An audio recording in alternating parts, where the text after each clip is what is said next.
So the Ukraine war started in late February of 2022. It is now April 24th of 2023. So what's been happening? Obviously, this war wasn't going to be quick as the Russians thought it was going to be. But it's definitely lasted longer than a lot of people would have thought of. The Ukrainians have been able to hold out and stop the Russians from invading into their country even further, and have even managed to push them back in multiple counteroffensives. But right now the war does seem a little bit stalemated. So what has been going on? Today we're just going to be talking about the war, when I think it's going to end, how it's going to end, and what's to come next after the war. Now I know I did a video similar to this, but I do like to do these filled in updates every here and then, just because, you know, stuff changes. So if you do enjoy this video, make sure to leave a like on it and subscribe to the channel if you're new.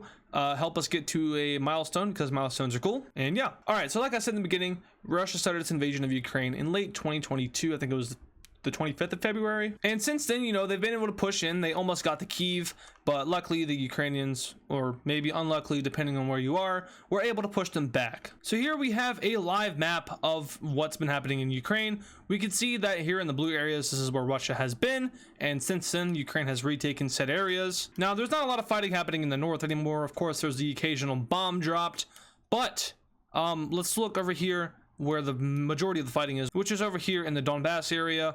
And honestly, not a lot has changed in the last couple of months. Overall, there hasn't been as much fighting. Well, I don't want to say there has been as much fighting. There hasn't been as much gains as there used to be. In Kherson, virtually since I last checked, which was last year, nothing has changed. The Ukrainians have been able to get up against the river here and hold the Russians off. Then we can see that some of these islands here are neutral grounds. Of course, there's no worth in taking any of those, so that's why it's not colored in here on the map. But this bridge right here, pretty vital. There's another bridge over here, of course.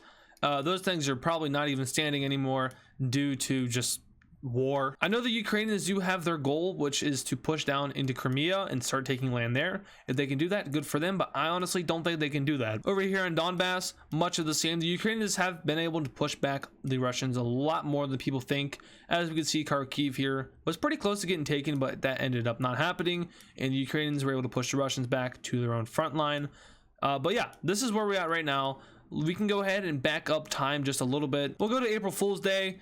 We can see not that much has changed. Oh, nothing's changed. Okay, so yeah, it's stalemated. Nothing's happening, which was what I was trying to say earlier. So since my last Ukraine war update video, across the globe, nothing has really happened either. Finland and Russia already share a very large border, and now that border is not only a border between Finland and Russia, but a border between Russia and NATO. And if I'm being quite honest with you, not a lot has happened geopolitically in the past couple of months. So now for my predictions on how this will end, when it will end, and just all like my predictions for this war. So obviously, once again, for the 100th time, it's stalemated. Nothing's happening. Western support, of course, is still going to Ukraine. Otherwise, they will not be holding.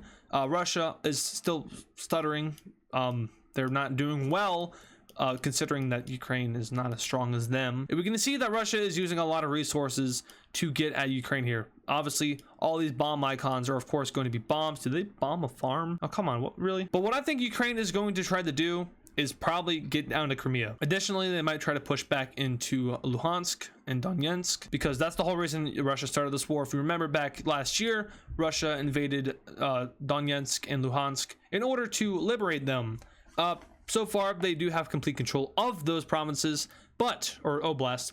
But if the Ukraine is able to push into them and maybe take at least half, I think they can get out of this war without losing. Now, I do think Ukraine has something to lose in this war. Obviously, they're not going to be able to push back Russia all the way, because that's just asking for too much. Ukraine doesn't have the capabilities of that right now. They do have a counteroffensive plan that they're going to put into action, but they don't have the capabilities to push back Russia all the way. So in the end of this war, I do not think that Ukraine is going to have Crimea or their claim over it. I do believe that the UN will recognize Crimea as Russian, and that's just the unfortunate news for Ukraine here. But the good news is, I do not think Russia is going to get the Donbass area, because, I mean, the UN isn't obviously going to push for that. A majority of the world is in support of Ukraine in this war. Only a few countries are openly in support for Russia, and there's a bunch of abstaining countries, like India, maybe Brazil. I don't remember. Brazil did it. South Africa.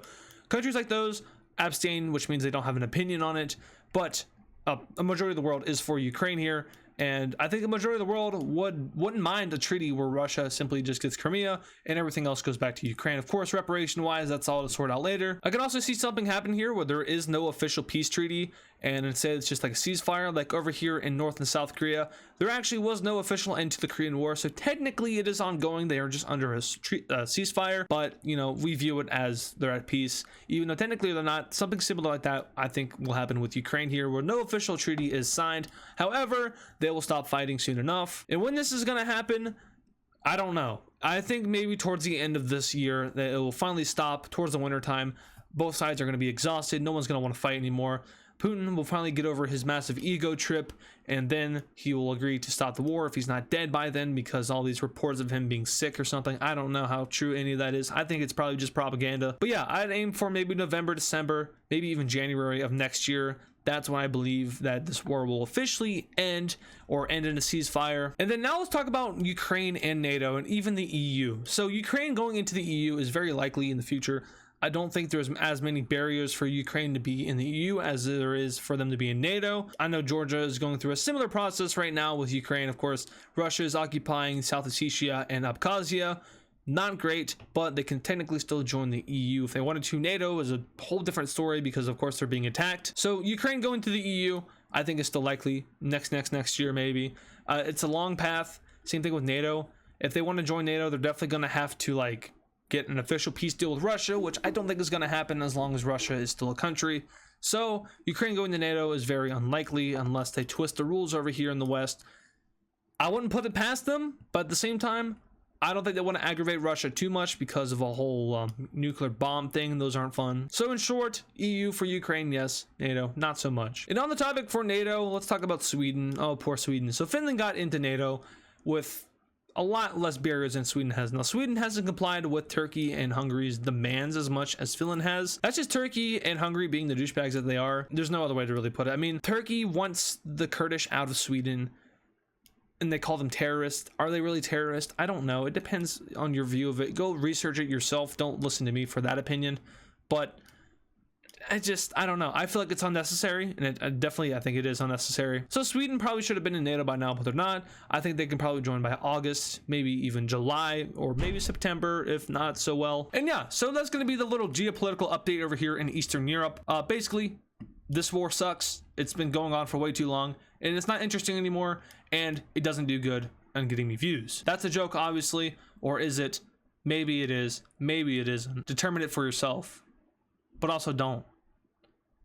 Listen to me, but maybe you shouldn't. Also, we have an editor now. That's pretty cool. He's great. He's done great. Did you even notice last video was edited by him? Probably not, because we have pretty similar editing styles so far. But hey, I hate editing. He likes editing, so that works out for me. But yeah, that's a lot less stress on me now. This summer, we were planning to produce like maybe 3 videos a week, which is going to be exciting because in the summertime, I ain't got nothing to do. I ain't got a life. I ain't got a girlfriend. I ain't got that many friends.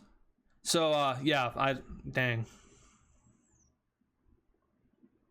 Once again, thanks for watching, and I'll see you guys later. Goodbye. Where's the handle? Bye. And of course, thank you to all the super fans. This includes Patrick Clauser, Yo Moma Moma, Texan Cowboy Cheese, Kylie Speaks Plays, Poland Country Ball, Dimitri, DW Cool Dude, Nevada Garbage Trucks, Yakko, Soviet Ball, and Serminator. Once again, thank you guys.